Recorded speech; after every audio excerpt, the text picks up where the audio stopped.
Bonjour à tous, aujourd'hui je vais revenir sur le dernier numéro de Bistro Liberté qui recevait Gilles William Golnadel. Ce fut une émission plutôt intéressante, mais avant tout, vous savez, générique.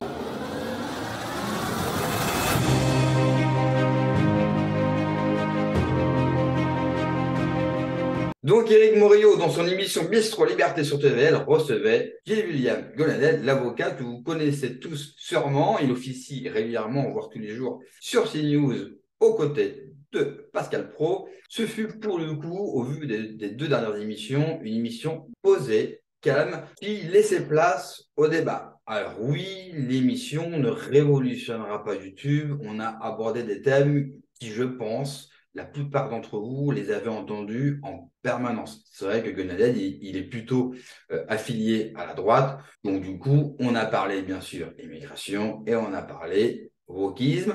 La partie intéressante, moi, ce que j'ai bien aimé, c'est justement d'apprendre un petit peu sur son enfance, comme il est arrivé à son métier d'avocat. On apprend qu'il n'était pas forcément pour les études, qu'il était plutôt mauvais. Et puis, bah, par un concours de circonstances et par le travail, bien sûr, eh bien, il a fini par être avocat et il a fini par être un des avocats les plus connus de France. Mais avant tout, j'ai oublié de parler des quatre intervenants qui étaient dans cette émission, car on a eu le droit à deux petits nouveaux. Il y a bien sûr Greg Tabibian, mon ami Mike Borowski, mais il y avait Rémi Tell, qui a fait une apparition dans l'émission, et Frégide Barjot de la Manif pour tous, une personne extrêmement sympathique. Moi, j'ai eu le plaisir et la chance de la rencontrer à plusieurs reprises. C'est vraiment quelqu'un de très sympa. Elle peut avoir comme ça, en tout cas, moi, c'est l'image que je me faisais de l'extérieur, hein. Peut-être une image un petit peu coincée ou une image un petit peu froide. Sincèrement, une personne formidable, très sympathique, très ouverte. J'ai eu la chance d'avoir pu discuter à plusieurs reprises avec elle. C'est une personne charmante. Moi, j'ai trouvé extrêmement bonne dans l'émission. Pour le coup, c'est une très très belle surprise. Et j'ai vraiment bien aimé son ton. Je pense qu'elle est très très bien dans le style de l'émission. Et je pense que par rapport à ses opinions politiques, elle correspond totalement à une chaîne comme TVL. Donc pour le coup, je suis très content de la voir et je serais très heureux de la revoir sur Paris. Mike, comme d'habitude, a été bon, même s'il a été beaucoup plus calme qu'à l'habitude, mais en même temps, c'était une émission posée. C'est vrai que Gonadel, c'est pas quelqu'un qui va faire des coups d'éclat, c'est pas quelqu'un qui va dire une bonne phrase juste pour la dire, c'est pas quelqu'un qui cherche l'énervement, qui cherche l'embrouille, et c'est quelqu'un avec qui on peut avoir un dialogue qu'on aime ou qu'on n'aime pas, qu'on soit d'accord ou pas. Mais c'est vrai que c'est quelqu'un de posé, de réfléchi, c'est quelqu'un qui a eu en plus, pendant la crise sanitaire, des positions courageuses.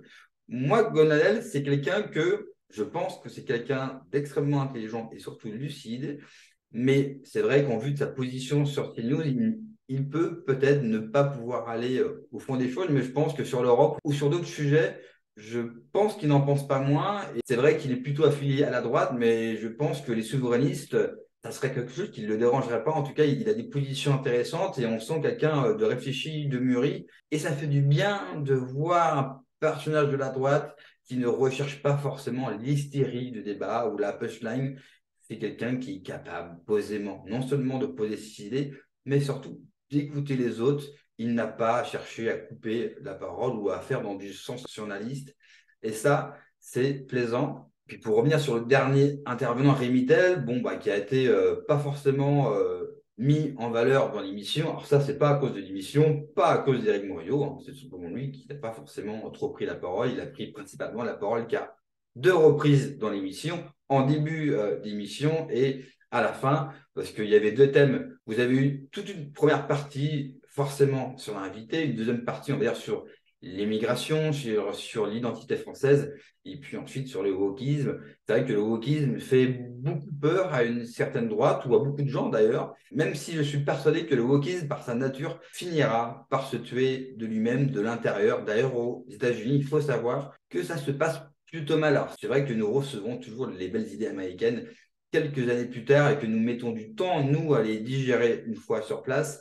Mais là-bas, ça se passe plutôt mal. Donc, je pense qu'ils finiront par se tuer entre eux. et que surtout, c'est un délire de bobo, c'est un délire de riche. Je retiendrai toujours cette phrase de Charles Gave sur les véganes, par exemple, où il dit un vegan, c'est quelqu'un qui n'a jamais connu la faim. Je pense que pour le wokisme et pour tous ces délires-là, ce sont des bobos, ce sont des petits bourgeois qui n'ont pas forcément eu l'habitude de souffrir. Alors, je sais que on vit à une époque où vous avez tous souffert, mais au vu des différents personnages de ce milieu-là qu'on voyait à peu près les types, voilà, c'est pas forcément très intéressant, c'est pas des guerriers. C'est vrai qu'ils occupent toute une partie de l'espace médiatique, que ce soit dans les émissions de télévision, à la radio, dans les publicités, dans les fictions. C'est vrai que c'est chiant, c'est vrai que c'est usant, mais je pense qu'il faut faire fi de ça. En tout cas, je pense que la plupart des Français, dans leur vie de tous les jours, d'une part, ils ne savent pas ce que c'est, et de deux, ils s'en foutent tout simplement parce qu'ils ont autre chose à faire. Donc, bonne émission, une émission posée, ça fait du bien aussi d'avoir une émission posée. Là. Je ressens une grande intelligence, une grande lucidité,